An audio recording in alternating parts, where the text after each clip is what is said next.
जो राजस्थान के गांधी के नाम से पॉपुलर हैं, अशोक गहलोत जी इसमें उपस्थित हुए।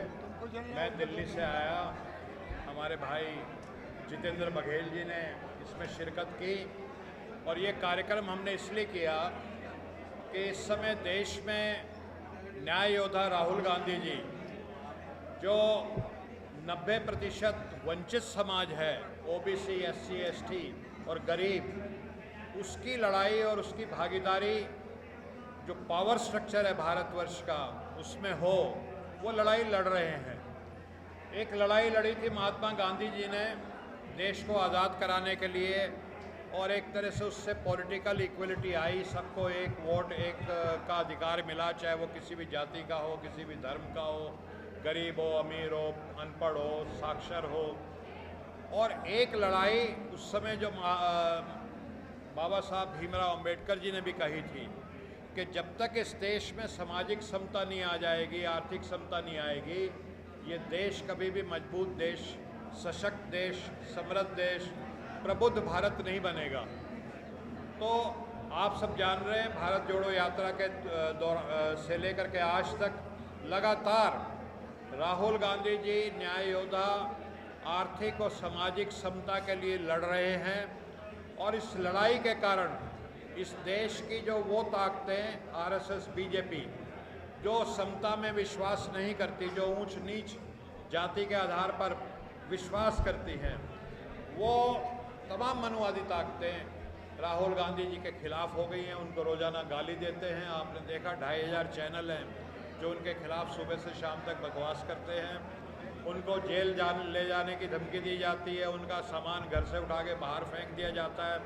तो राहुल गांधी जी ये लड़ाई और ये सारा अपमान और ये गालियाँ इस देश के जो 90% ओबीसी, एससी, एसटी उनके लिए खा रहे हैं, इस लड़ाई को लड़ रहे हैं। तो आज ओबीसी डिपार्टमेंट के लोग हम इकट्ठा हुए। 25 जुलाई आने वाला 2025 को हम एक कांग्रेस पार्टी के जो लीडर्स हैं ओबीसी के, उनका एक सम्मेलन तालकटोरा स्टेडियम नई दिल्ली में करने जा रहे हैं।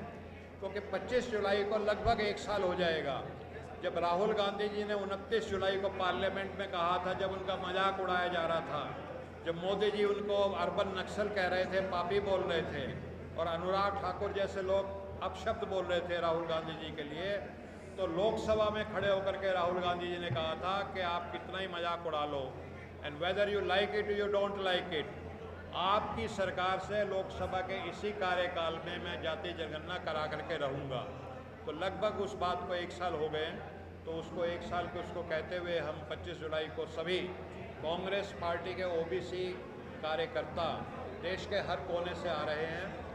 और राहुल गांधी जी की ये जो दूसरी आज़ादी की लड़ाई है, आर्थिक समता और सामाजिक समता की लड़ाई है, भागीदारी की लड़ाई है, कि ओबीसी, एससी, एसटी को जो भी पावर स्ट्रक्चर है, आर्थिक व्यवस्था है, सामाजिक व्यवस्था है, हायर जुडिशरी है, सुप्रीम कोर्ट है, आपका मीडिया है, सब में बराबर की भागीदारी मिले, उस लड़ाई को मजबूत करने के लिए हम लोग इकट्ठा हो रहे हैं। और हमारे बड़े भाई साहब अशोक गहलोत जी भी उसमें आएंगे, अपना उद्बोधन देंगे, और भी बड़े जो ओबीसी नेता हैं कांग्रेस पार्टी के, वो उसमें आएंगे। जी, विश्व गुरु बनने की बात हम करते हैं, तो विश्व गुरु तब बनेगा तब सभी जाति, सभी धर्म के लोग वो एकजुट रहेंगे, और एकजुट तब रहेंगे तब सामाजिक न्याय मिलेगा। अगर जाति के आधार पर भेदभाव होगा, ऊंच नीच होगी, छुआछूत होगी, तो जब देश के अंदर ही छुआछूत भी है, जातिगत भेदभाव भी है, भागीदारी है ही नहीं, जब राहुल गांधी जुडिशरी में नहीं है, मीडिया में नहीं है, इंडस्ट्री में नहीं, कहीं नहीं है, तो फिर विश्व गुरु कैसे बनेगा? विश्व गुरु ऐसे नहीं बनता है। विश्व गुरु बनने के लिए पूरा मुल्क पहले एकजुट रहे, जिसका राहुल गांधी जी ने आह्वान किया है। और आप देखेंगे ये सामाजिक न्याय की लड़ाई जो है, ये लोगों के जहन में बैठ रही है कि न्याय अन्याय किसी के साथ नहीं होना चाहिए, चाहे कोई जाति है, कोई धर्म का व्यक्ति है। और मैं उम्मीद करता हूँ कि जिस प्रकार का इन्होंने एजेंडा बना रखा है बीजेपी ने, धर्म के नाम पर राजनीति करना, वो तमाम इस कैंपेन के बाद में कैंपेन के बाद में हर व्यक्ति समझ जाएगा ये धर्म के नाम में हमें भड़का रहे हैं। असली रास्ता राहुल गांधी का है, जो न्याय का रास्ता है, जो न्याय का रास्ता है।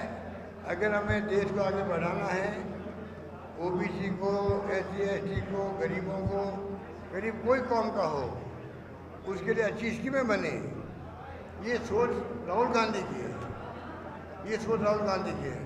तब जाके ये मुल्क जो है विश्व गुरु बनने की कभी सपना देख सकता है। वरना जो अभी ऑपरेशन सिंदूर के बाद में मालूम पड़ा कि हमारे पड़ोसी मुल्क भी हमारे साथ नहीं आए। दुनिया का कोई मुल्क हिंदुस्तान के साथ खड़ा नहीं रहा है। ये प्रधानमंत्री मोदी जी के लिए भी, NDA गवर्नमेंट के लिए सोचने की बात है कि पाकिस्तान के साथ में तो चाइना हो गया, टर्की हो गया और 1-2 मुल्क हो गए। हमारे साथ में कोई मुल्क क्यों नहीं आया दुनिया का? अमेरिका तो छोड़ो, रशिया भी नहीं आया, जो हमारा दोस्त था वो भी नहीं आया। तो बहुत ही स्थिति ऐसी बन गई है, दुनिया के मुल्क, एक मुल्क साथ में नहीं है और दुनिया जो है दुनिया के हम भी गुरु बन रहे हैं। पूरी तरह सरकार एक्सपोज हो गई है। अब राहुल गांधी का जो रास्ता है उसको अपना के ही मैं समझता हूँ हम सामाजिक न्याय दिला सकते हैं जनता को, और जो दिलाना आवश्यक है देश के हित में है।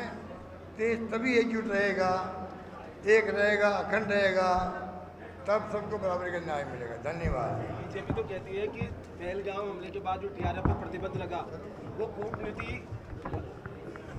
और राहुल गांधी को कूटनीति